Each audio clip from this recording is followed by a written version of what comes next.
네, 글로벌 빅테크가 쏟아내는 기술 혁신이 마치 도깨비 같습니다. 네, 중국의 스타트업 딥시크가 가성비 높은 AI 모델로 AI 업계를 뒤흔들어 놓더니 일론 머스크 테슬라 CEO가 이보다 성능이 뛰어나다는 그록3를 공개했습니다. 여기에다 마이크로소프트가 양자 컴퓨팅 시대를 몇 년 안에 실현시킬 수 있는 새로운 칩 마요라나 원을 개발해 주식시장이 들썩이고 있는데요.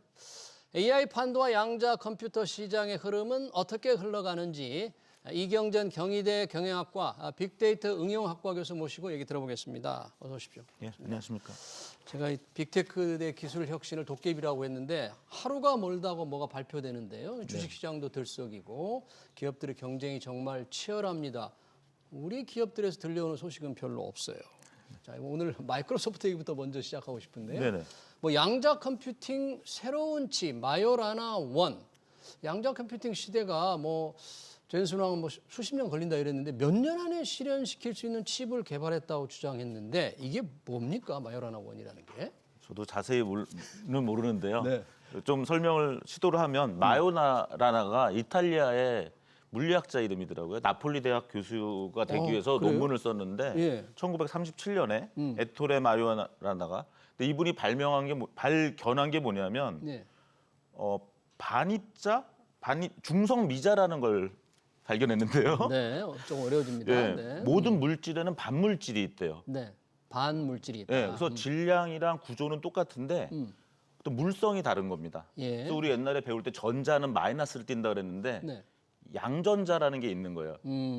전자가 있고 양전자가 있고 예. 또 우리 양성자가 있었는데 양성자의 반물질은 반양성자입니다. 그러니까 세상의 모든 물질은 반물질이 있는데요. 네.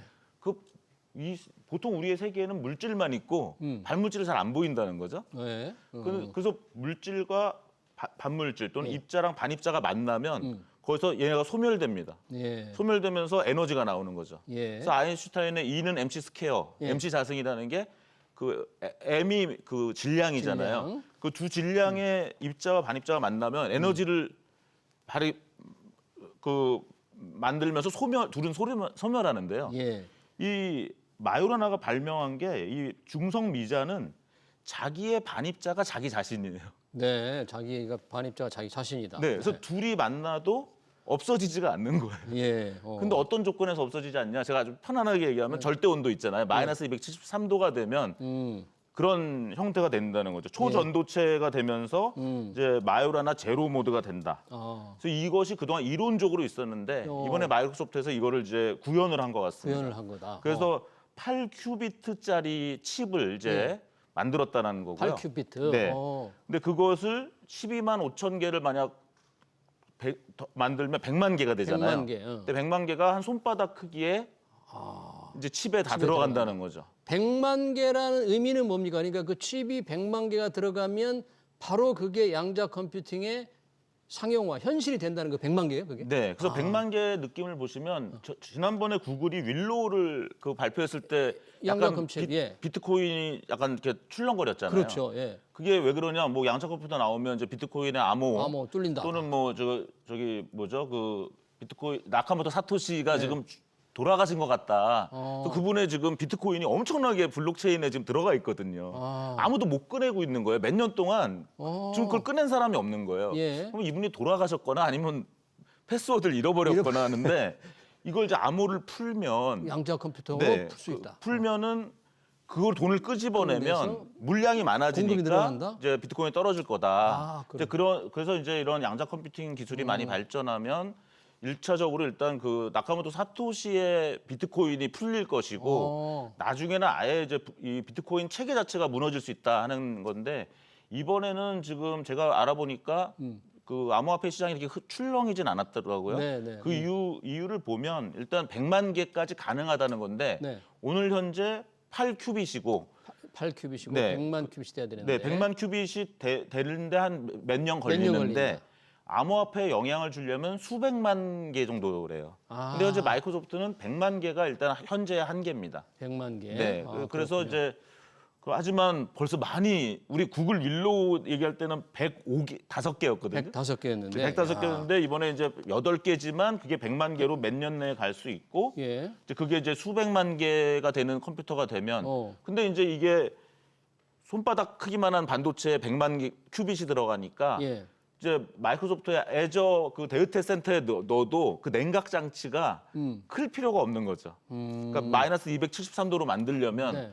굉장히 어떤 장치가 돼야 되는데 이 컴퓨터 자체가 너무 커버리면 그 운용비도 많이 들 텐데 이제 이 칩이 이렇게 작아졌다. 네. 또 그것도 하나의 이노베이션이 된 것 같습니다. 네, 그럼 마이크로소프트가 발표한 대로 100큐비트, 100만 개 큐비트가 들어가서 이른바 양자컴 시대가 이제 현실화되고 상용화되면은 산업적으로 어떻게 어떤 것으로 기여가 크게 이루어질 거예요? 결국 이제 뭐 우리가 뭐 수광년 걸릴 만한 계산을 뭐 몇 초에 한다 뭐 이런 거거든요. 그러니까 저희 이제 컴퓨터 사이언스 분야에서는 뭐 NP 컴플리트, NP 하드라는 이론이 있어서 네. 어떤 문제가 대부분 우리가 생각하는 시간 내에 절대 안 풀린다. 그래서 나카모토 사토시의 그 비트코인도 열심히 암호를 풀어서 이게 뭐 몇 광년이 걸리기 때문에 못 풀고 있었던 거거든요. 예, 근데 이런 양자 컴퓨터가 나오면 몇 광년 걸리던 게 1초가 돼버리는 순간이 나타날 수 있다는 거죠. 그러네요. 그래서 신약을 개발하거나 뭐 신약 개발. 미세 플라스틱을 분해하거나 굉장히 중요한 이제 과학 연구. 예. 그러니까 우리 과학이라는 건 굉장히 시행착오를 겪어서 굉장히 복잡한 물질의 구성을 만들고 이게 실패하면 지우고 계속 만드는 건데 이런 반복적 작업을 굉장히 빨리 하면서 네. 이제 과학적 성과, 과학적 발견이나 공학적 어떤 것들이 이제 발전할 가능성이 커지는 거죠. 네, 이런 혁신적인 기술이 발전하고 발표될 때마다 주식 시장도 정말 출렁이고 있어요. 이제 윌로우 구글 할 때, 이번에 지금 마이크로소프트 할 때 양자컴 관련 주식들이 좀 들썩이고 있는데 앞으로도 새로운 그런 기술들이 더 빨리 나올 가능성도 좀 있겠습니다. 좀 지켜봐야 될 것 같고요. 그에 바로 앞서서 테슬라 일론 머스크 CEO가 이끄는 xAI라는 게 있지 않습니까? AI 회사.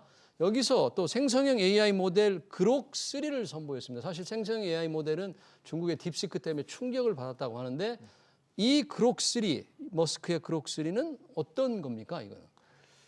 여러 특징이 있습니다. 재밌는 특징이 많은데 일단 딥시크는 GPU 또 좀 성능 낮은 GPU 2,000개 정도로 만들었다고 이제 중국에서 얘기했지만 놀랬죠, 다. 네. 이건 오히려 또 반대예요. 20만 개를 썼다는 겁니다. 20만 개. 20만 개를 써서 지난번 그럭 2 만들 때보다 더 10배 이상 컴퓨터를 썼다. 그다음에 2억 GPU. 그러니까 GPU 20만 개니까 거기에 아마 1000을 곱해야 되나요? 예. 예, 1000시간. 한 GPU당 1000시간을 이제 돌린다. 학습시킨 거죠. 학습시켜서. 그러니까 돈이 한 9조 정도 대충. 와, 이건 엄청나게 비싸게 개발이 된 건가요? 예, 딥시크는 뭐 80억의 훈련비로 만들었다 뭐 이랬는데 네. 이제 이거는 9조가 들었다. 그렇다는 얘기는 그러면 그동안에 이제 이쪽 AI 분야에서는 스케일링 로라는 게 있습니다. 스케일링 데이터를 많이 집어넣고 예. 컴퓨터를 많이 넣고 그걸 많이 돌리면 모델을 키우면 예. 그 세 가지 변수가 있는데요. 예. 세 가지 변수를 다 키우면 성능은 점점 더 좋아지고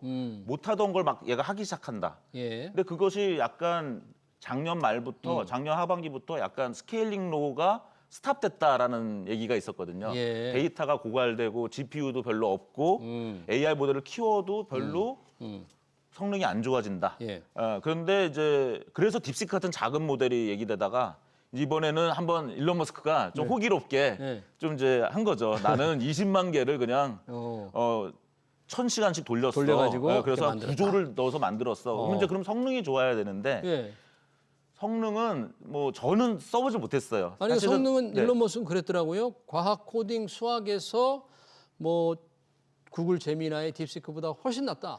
보통은 이제 그런데 이런 게 모의고사 같은 거잖아요. 네. 그러면 모의고사 점수가 올라갈 때까지 네. 계속 열심히 개발할 거거든요. 음. 그렇다는 얘기는 모의고사 이런 벤치마크가 올라갔다고 해서 어떤 새로운 문제를 기존 제품과 보다 잘한다라고 말할 수는 없습니다. 모의고사 문제가 이미 공개되어 있을 수 있기 때문에. 네, 그렇군요. 그리고 또 일론 머스크는 굉장히 훌륭한 기업가지만 좀 많은 과장이 그동안 있었기 때문에 네. 그다음에 제가 그락 1, 그락 2 쓸 때도 다 실망을 했어요. 그래서 제가 그락 2를 유료로 써보니까? 결제했다가 풀고 그랬거든요.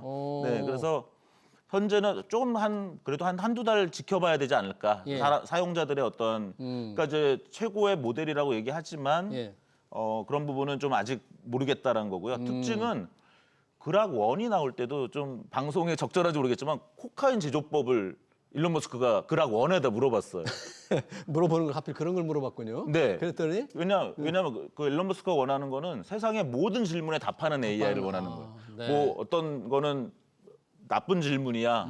뭐 이런 거 만들려고 하지 마. 폭탄 제조 같은 거 묻지 마. 이런 게 아니라 일론 머스크는 모든 질문에 답하는 진실 추구형 AI를 만들겠다 그랬는데 제가 그락 2까지 써봤더니 진짜 그런 걸 안 만들었어요. 말로만 그랬고. 말로만 근데 이번에 그랬고. 그락 3에서는 또 그런 언급을 했습니다. 어떤 진실, 절대 진실을 최대 진실을 추구하는 AI다. 그러면서 심지어는 이게 정치적 올바름을 괜히 가장하지 마라. 그런 면도 있었고, 예. 그 다음에 챗봇을 남자, 여자로 이렇게 설정할 수도 있어요.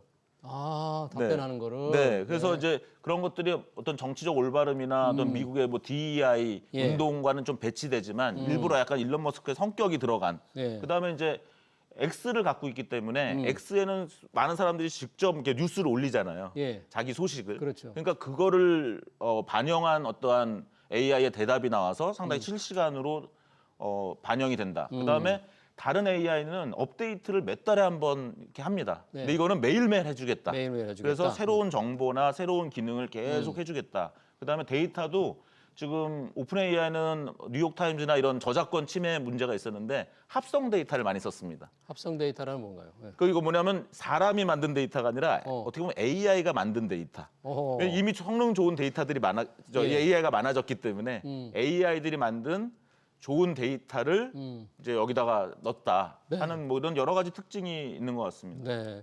지금 이제 일론 머스크도 그렇고요. 조금 마이크로소프트 양자 컴퓨터 얘기도 했는데 중국의 딥시크가 나와서 이제 충격을 좀 줬는데 AI 분야에서 만약에 중국과 미국의 AI 분야라고 해도 여러 종 분야가 있을 것 같긴 합니다만은 기술을 조금 비교해 본다면 누가 지금 앞서가고 있는 거예요? 혹시 중국이 다 앞서 있는 거예요? 그러니까 딥시크의 R1이 나오면서 그 이제 오픈 AI의 5원에 비해서 7개월 이후에 나왔거든요.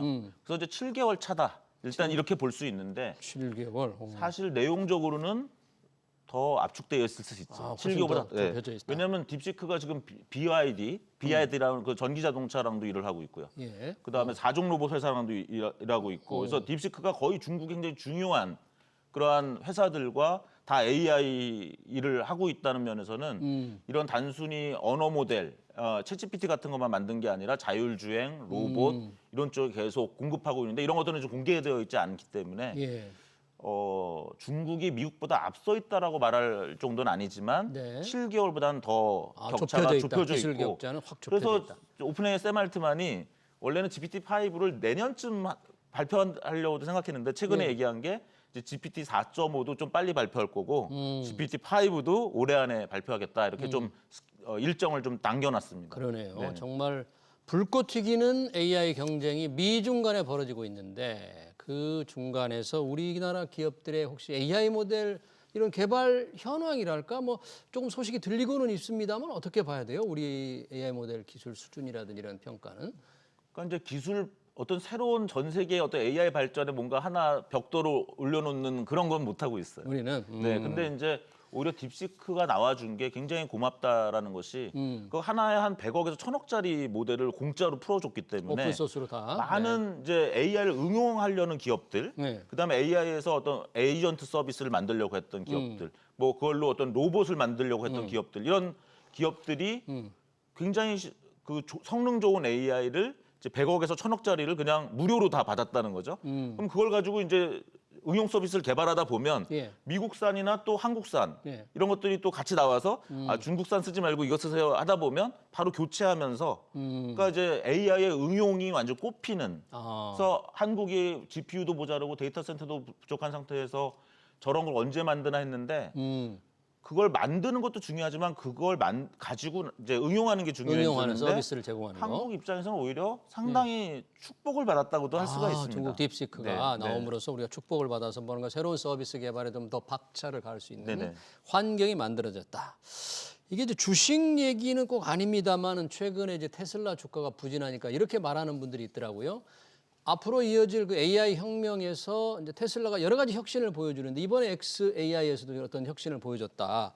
그러니까 그런 자율주행이라든지 로보틱스 이런 분야에서 뭔가 AI 관련 쪽으로 입장을 보면 테슬라만을 상당히 과소평가되다 테슬라 주가가 그렇게 좀 볼 수 있지 않느냐 이런 평가도 있던데 혹시 이경재 박사님은 주식 관점에서는 가장 늘 논란이 있는데 옵티머스라는 그 로봇도 한 3, 4년 전에 벌써 시작을 했고요. 예. 어떻게 보면 지금은 이제 GPR이라고 하는 제너럴 퍼포스 로봇, 그러니까 저는 범용 지능 로봇이라고 하는데 예. 그 범용 지능 로봇 시장에 굉장히 일찍 들어갔는데 예. 그런 면에서는 옵티머스가 잘 될 것이다. 이렇게 볼 수도 있지만 그 사이에 또 피겨 AI라든가 캐나다, 그다음에 뭐 독일, 프랑스, 또 중국 그 이런 범용 지능 로봇 회사들이 최소 10개, 수십 개 이상 지금 나오고 있거든요. 아, 그래요? 최근에 피겨 AI라는 회사가 피겨 AI 10만 대 예. 미국 회사인데요. 10만 대 로봇을 주문받았다라는 이제 뉴스가 나오기 시작했거든요. 근데 누가 주문했냐 이제 모르는 거죠. 누가 주문했는지 근데 미국의 어떤 국방 쪽 아니겠느냐 하는 게 있고 아니면 이제 어떤 큰 공장을 갖거나 물류센터를 가진 예, 그래서 이제 그런 범용 지능 로봇 시대가 지금 활짝 열리고 있는데 그게 열린다는 관점에서는 옵티머스를 먼저 만든 테슬라가 의미가 있는 것이고요. 의미가 있는데. 네, 근데 그 안에서도 굉장히 많은 경쟁에 있어서 기술적 직면하고 우위를 있다. 네. 테슬라가 보여줄 수 있느냐? 네네. 그렇군요. 대단히 많은 지금 로봇 경쟁도 치열하게 벌어지고 있네요. 마지막으로 짧게 이게 월스트리트에 갑자기 기사가 나와서 상당히 놀랐는데 LG 창업주 손자가 투자 기업과 손잡고 전라남도에 세계 최대 규모의 AI 센터 건설을 추진한다. 이거 AI 센터 건설을 이렇게 최대 규모로 하는 이건 무슨 프로젝트예요? 네, 저도 일단 뭐 반갑게 봤습니다. 일단 민간이 주도한다는 면에서 민간 주도한다. 그다음에 또 한국의 LG의 어떤 손자분이 그 이제 요르단 출신이더라고요. 예. 어떤 이제 아랍의 어떤 큰 손과 손을 잡아서 이제 회사를 만들고 그 회사가 이제 진행하는 것인데 그 3기가 같으면 거의 세계 최대 규모고 예. 뭐 50조 정도 50조. 필요하다고 하는데 예.